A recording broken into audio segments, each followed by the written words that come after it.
یہ تھوڑی سی بات اس نے سنا دی کہ آج بڑے لوگ آج سارے مصروف ہیں، کوئی مسجد کی صفائی کرتے ہی نہیں۔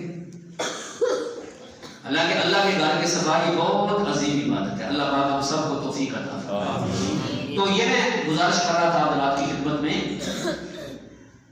کہ قرآن پاک کی تلاوت ذکر اللہ کی اعلیٰ قسم ہے، پھر اس کے بعد جو بھی آپ نیکی کا کام کرتے جائیں گے وہ سب اللہ کے ذکر میں آئے گا، اور باقی سارے اعمال ان کے بارے میں اللہ نے بھی فرمایا بہت کیا کرو، اور ذکر کے بارے میں فرمایا یا ایھا الذین آمنوا اذکروا اللہ ذکرا کثیرا، اے ایمان والو اللہ کا ذکر بہت زیادہ کیا کرو۔ اچھا یہاں تک آپ نے بات سنی تھی، اب آگے چلتے ہیں۔ جب یہاں تک نبی علیہ السلام نے فرما دیا نا کہ ابو ذر قرآن کی تلاوت لازم کیا کرو، اللہ کا ذکر لازم کیا کرو، ہے جی، تو ابو ذر غفاری رضی اللہ تعالیٰ عنہ نے مزید درخواست پیش کی، اور کیا کہا؟ فرماتے ہیں میں نے کہا زدنی، اے اللہ کے رسول صلی اللہ علیہ وسلم مزید مجھے نصیحت فرمائیں، مزید آپ کی باتیں سننا چاہتا ہوں۔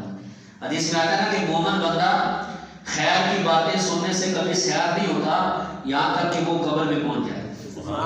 نیکی کی باتیں، خیر کی باتیں، اچھی باتیں سنتا رہتا ہے، سنتا رہتا ہے، سنتا رہتا ہے جی، کیونکہ بندہ خیر کی بات سنے تو خیر پر عمل کرے گا۔ جب خیر کی بات سننی نہیں، نیکی کی بات سننی نہیں میرے بھائیوں، اسے کیسے پتا چلے گا کہ نیکی کیا ہے، گناہ کیا ہے، خیر کیا ہے، شر کیا ہے؟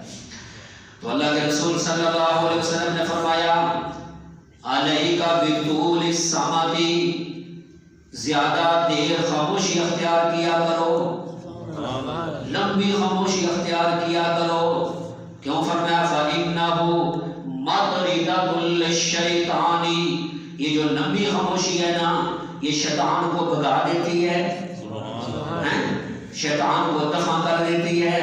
وَعَوْنٌ لَكَ عَلَىٰ أَمْرِ دِينِكَ، اور تمہارے دین کے کاموں میں مددگار ثابت ہوتی ہے، شیطان بھی بھاگ جائے گا، تمہارے دین کے کام بھی ٹھیک ٹھیک ادا ہوں گے جب تم لمبی خاموشی اختیار کرو گے۔ سبحان اللہ۔ تو یہ جمعے کی گفتگو ہوتی ہے نا تھوڑی سی ہوتی ہے، بڑی عام گفتگو ہوتی ہے، تو کوشش کیا کریں کہ توجہ سے بیدار ہو کر بات سنا کریں۔ دیکھیں آسان لفظوں میں یوں کہہ دیں، مفہوم عرض کر رہا ہوں کہ نبی صلی اللہ علیہ وسلم نے حضرت ابو ذر غفاری رضی اللہ تعالیٰ عنہ کو زبان کی حفاظت کا حکم دیا۔ آسان لفظوں میں یوں سمجھیں، زبان کی حفاظت کا حکم دیا کہ لمبی خاموشی اختیار کیا کرو۔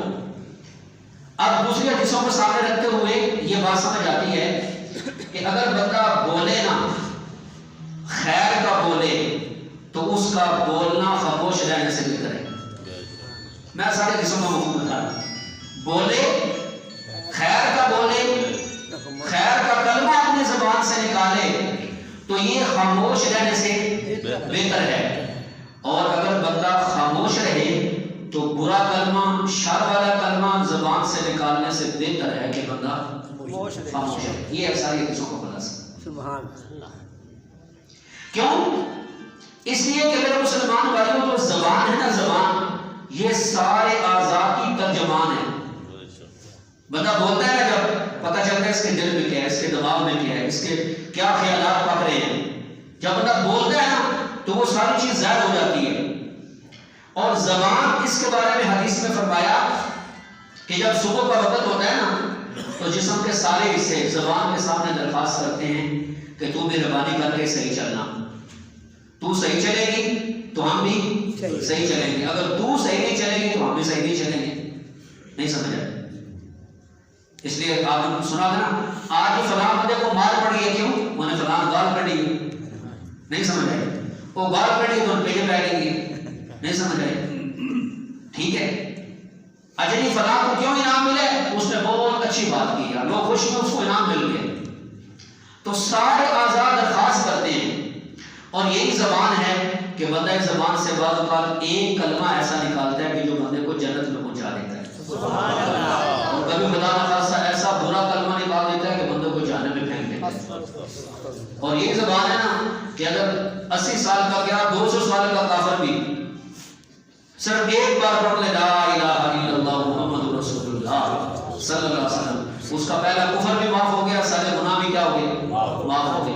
اور خدا نہ خواستہ اللہ نہ کرے کہ کوئی بندہ صرف اسی کلمے کا انکار کر دے یا کوئی کفریہ کلمہ ایک زبان سے نکال دے تو برباد ہو گیا، تباہ ہو گیا، ساری زندگی کی نیکیاں چلی گئی، نکاح ٹوٹ گیا، واجب القتل ہو گیا. تو یہ زبان ہی ہے نا، کوئی سمجھ آ رہی نہیں آتی. تو اس لیے اس زبان کی حفاظت کرنا، وہ کہتے ہیں نا سیانے لوگ، ایک چپ تھے 100 سکھ، ایک چپ تھے 100 سکھ. اور جب بندہ اسی زبان کو غلط استعمال کرے، کسی کو گالیاں دے، کسی کی غیبت کرے ہیں، اور اسی زبان سے بندہ اللہ والوں کی توہین کرے، دیکھ لوگوں پر الزام لگائے، یہ تو اسے بھی بڑا جرم ہے نا. تو اس لیے میرے مسلمان بھائیو، اللہ کے رسول صلی اللہ علیہ وسلم نے ابو ذر غفاری رضی اللہ تعالیٰ عنہ جو الفاظ فرمائے ان پہ غور کریں. علیک بطول الصمت، لمبی خاموشی اختیار کیا کرو. اور خود رسول اللہ صلی اللہ علیہ وسلم کے بارے میں لکھا ہوا حدیثوں کے اندر کہ آپ صلی اللہ علیہ وسلم زیادہ خاموش رہا کرتے تھے، کسی گہری سوچ کے اندر رہا کرتے تھے. اور آپ صلی اللہ علیہ وسلم نے خود ارشاد فرمایا کہ اللہ نے مجھے حکم دیا ہے کہ جب میں بولوں تو خیر کے ساتھ بولوں، جب میں خاموش رہوں تو میں غور و فکر کیا کروں. میرا خاموش رہنا غور و فکر والا ہو، میرا دیکھنا عبرت اور نصیحت والا ہو. جب میں دیکھوں نا زمین کو، اللہ کی قدرت کو پہچانوں.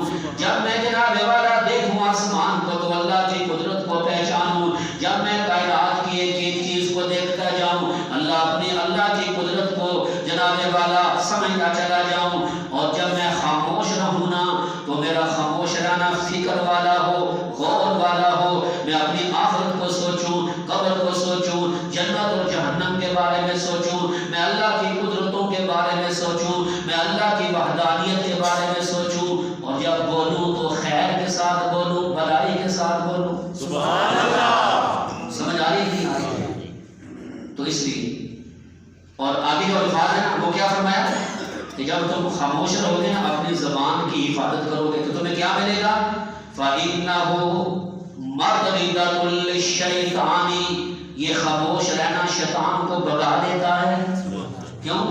شیطان کہتا ہے بولنے کو نہیں پیا، کوئی چوڑ مارے نہیں سمجھے، کوئی غیبت کرے، کوئی گال کٹے تو یہ دن میں نیکیاں ختم کراؤں اور اس کے نام مال میں گناہ لکھا جائے اور میرا سنگی مان جائے. تو کہتا ہے بولنے کو نہیں سمجھا.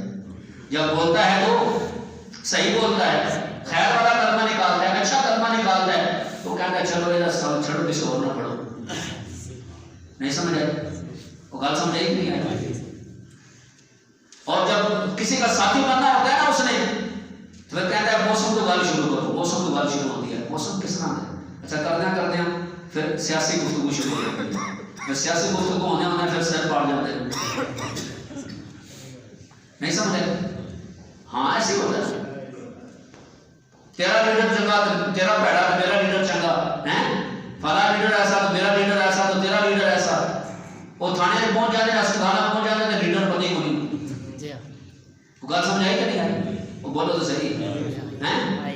موسم تو گل شروع ہوتی ہے، سیاست عام ہوتی ہے تو پھر پھٹا پہ جاتا ہے. یہی شیطان چاہتا ہے. نہیں سمجھائی؟ تو نبی علیہ السلام نے فرمایا کہ جب تم لمبی خاموشی اختیار کرو گے نا، شیطان بولو شیطان بھاگ جائے گا. کہ میرا سنگی یہ نہیں مان سکتا، پھر وہ نسے گا. اچھا پھر وَعَوْنُ لَكَ عَلَىٰ أَمْرِ دِينِكَ، تیرے دین کے کاموں کے اندر بھی خاموشی مددگار ثابت ہوگی.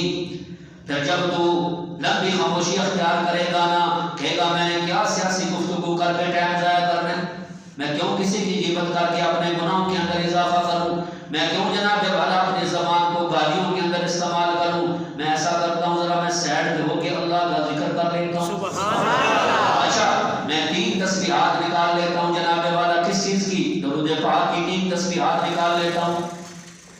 میں جناب والا ذرا سیڈ پہ ہو کے نا اللہ کے قرآن کی تلاوت کر لیتا ہوں. تو فرمایا تیرے دین کے کاموں کے اندر بھی یہ خاموش رہنا مددگار ثابت ہوگا.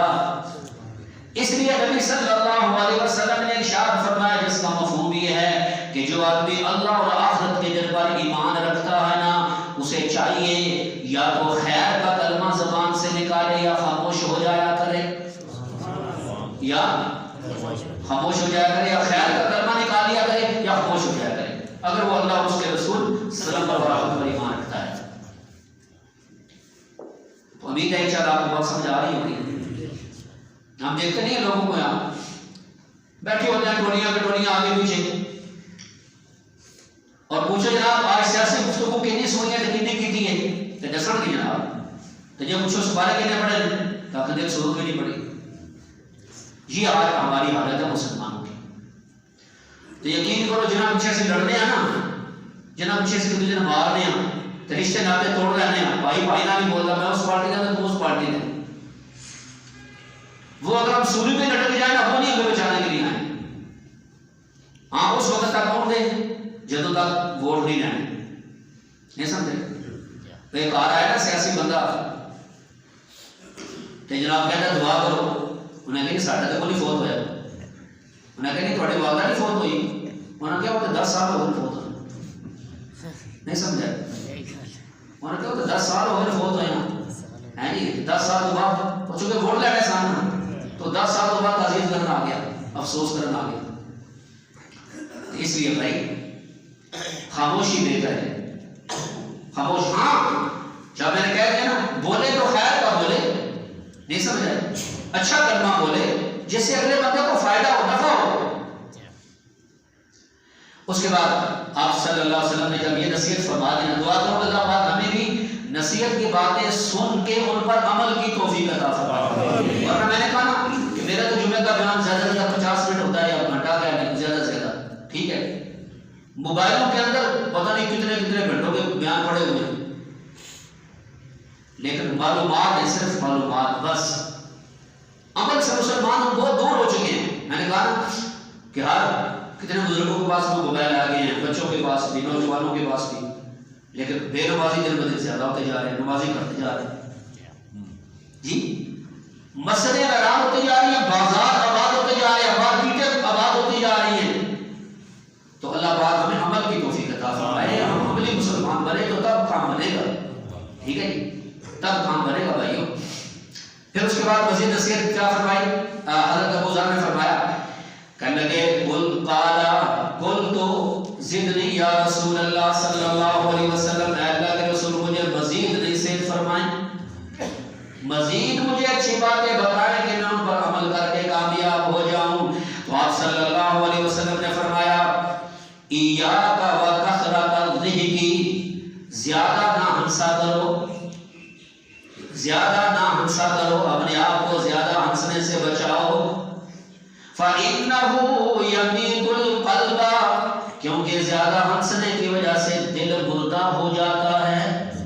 وَيَذْهَبُ نُورَ الْوَجْهِ، اور زیادہ ہنسنے کی وجہ سے چہرے کی نور، چہرے کی رونق ختم ہو جاتی ہے، چہرے کی خوبصورتی ختم ہو جاتی ہے، اس وجہ سے زیادہ نہ ہنسا کرو۔ یہ نصیحت کس نے فرمائی ہے؟ نبی پاک صلی اللہ علیہ وسلم نے، کہ زیادہ اپنے آپ کو ہنسنے سے بچاؤ۔ ٹھیک ہے کبھی کبھی ہنس لینا، دل لگی کی باتیں کر لینا، یار دوستوں میں ہے نہیں، لیکن یہ وشن ہی بنا لینا کہ ہر وقت ہنسنا ہنساتے رہنا ہے، اور بس اسی کے اوپر جناب جب بھی بیٹھو تو ہنسنے ہنسانے کے اوپر لگا رہے۔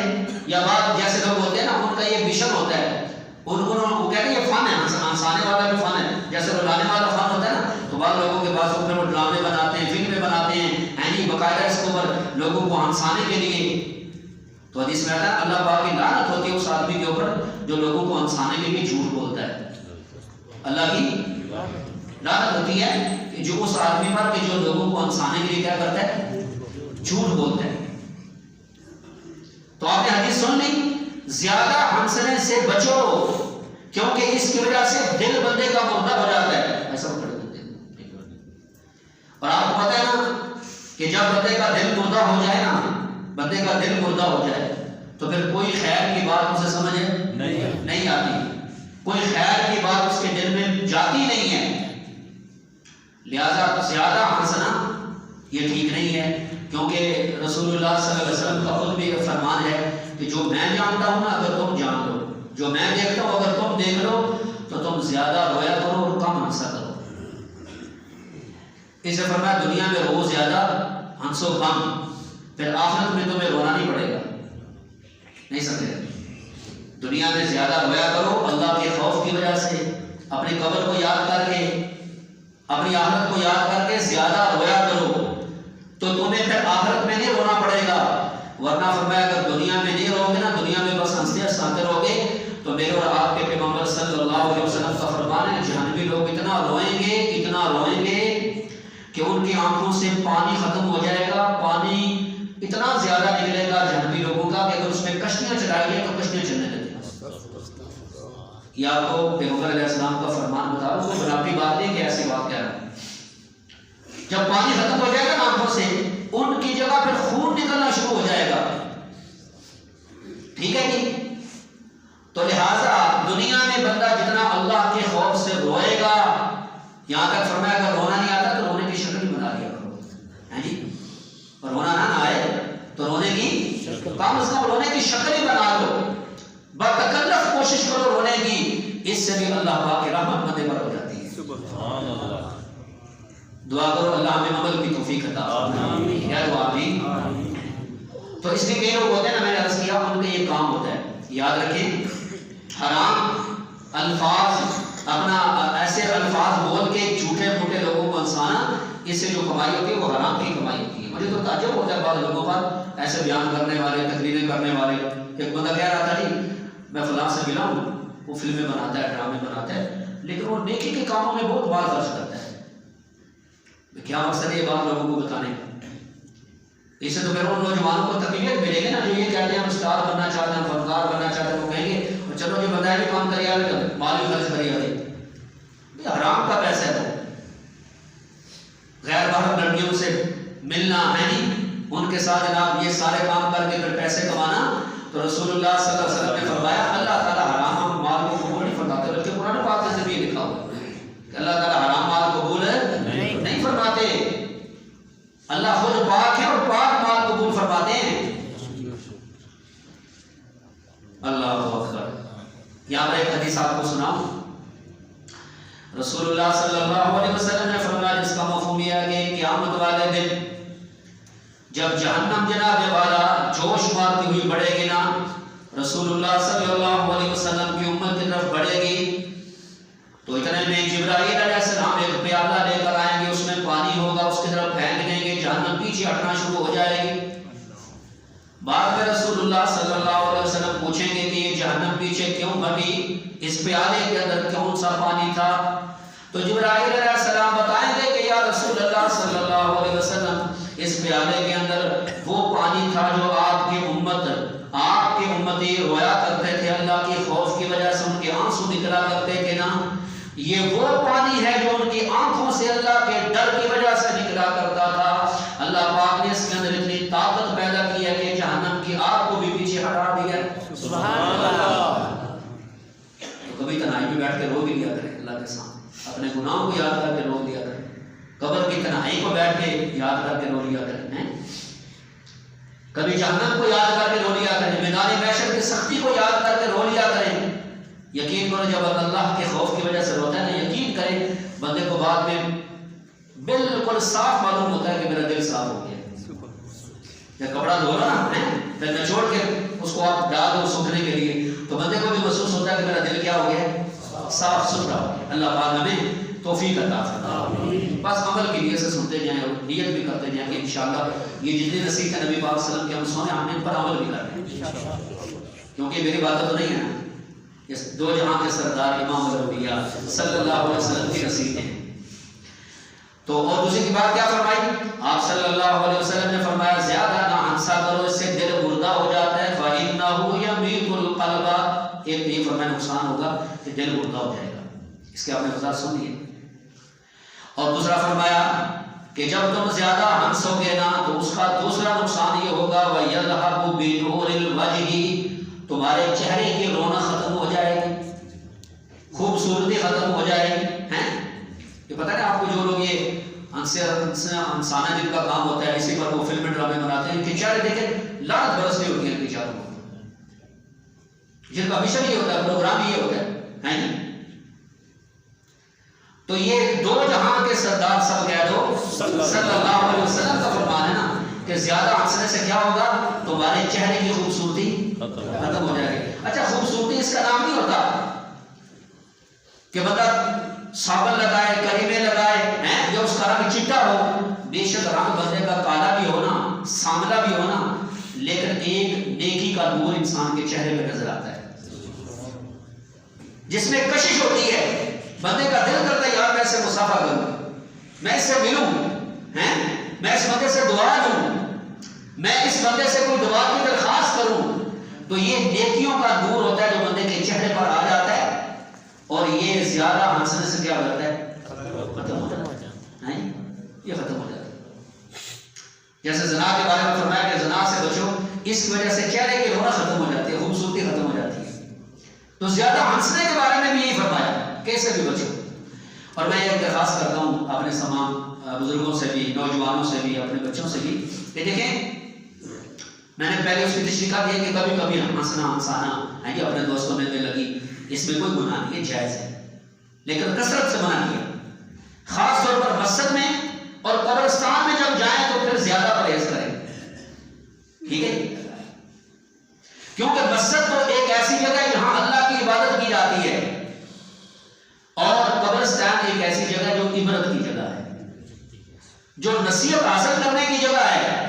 ٹھیک ہے تو اس لیے قبرستان میں ہنسنا یا مسجد میں آ کے ہیں تو اس سے زیادہ ہم پرہیز کریں. اللہ پاک ہمیں عمل کی توفیق عطا فرمائے.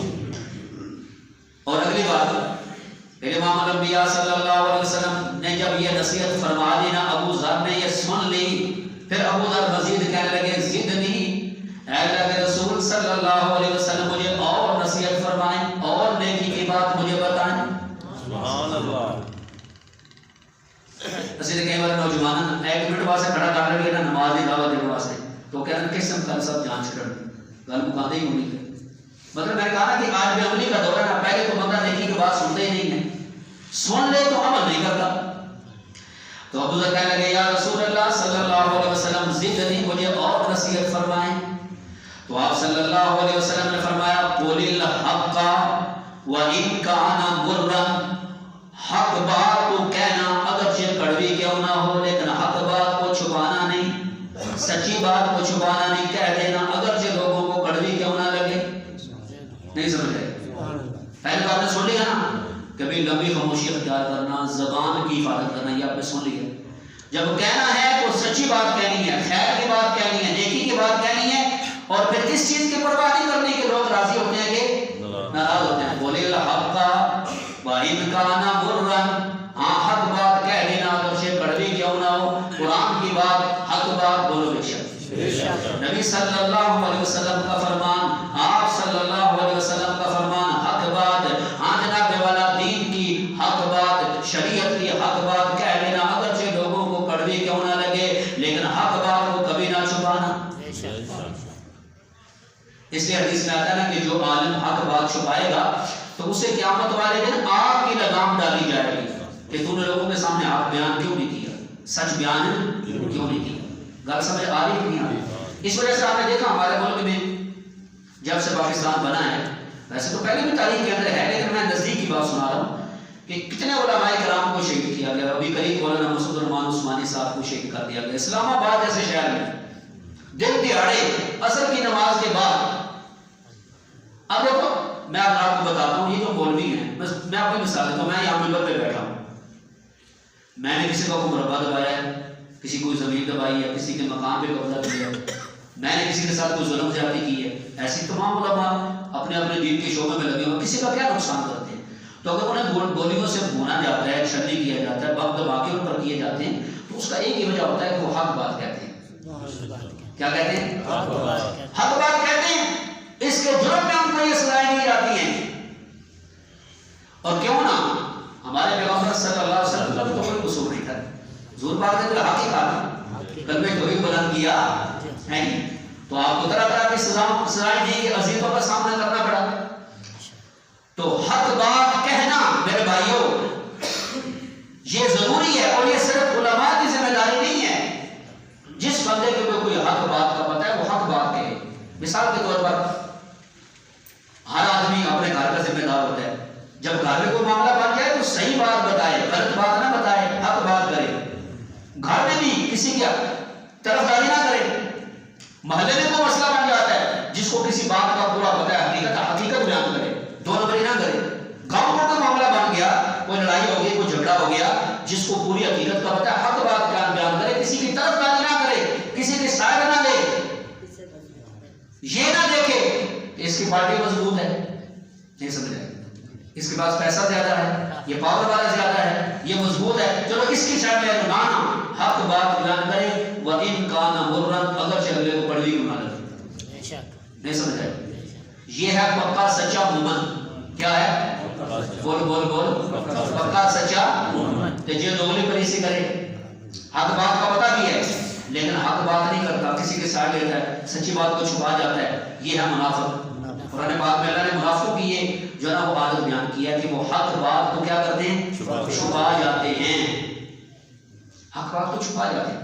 ہاں لیکن ایک بات عرض کروں، کچھ لوگ ممبروں پر بیٹھ کر، کچھ لوگ مصلی رسول پر کھڑے ہو کر، کچھ لوگ جناب والا کرسیوں پر بیٹھ کر بیان کرتے ہیں اور شرارت کا نام حق بیان کرنا دے دیتے ہیں. کرتے شرارت ہے. کرتے کیا ہیں؟ کرتے شرارت ہے، پکا بازی.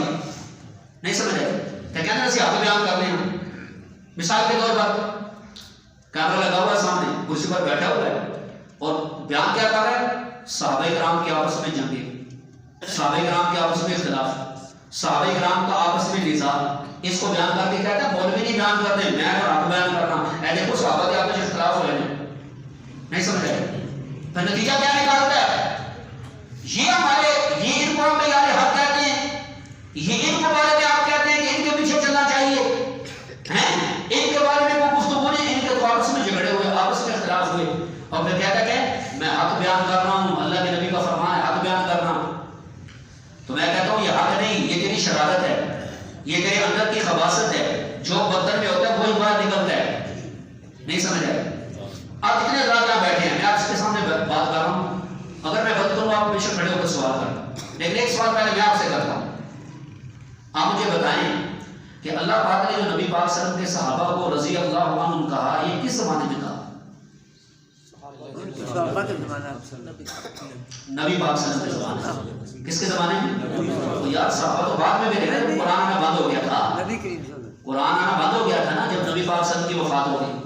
تو ذرا بات اور سنیے گا میری بات، ذرا کر میں بٹھائیے گا. جب تک نبی پاک صلی اللہ علیہ وسلم حیات تھے قرآن آتا رہا جی.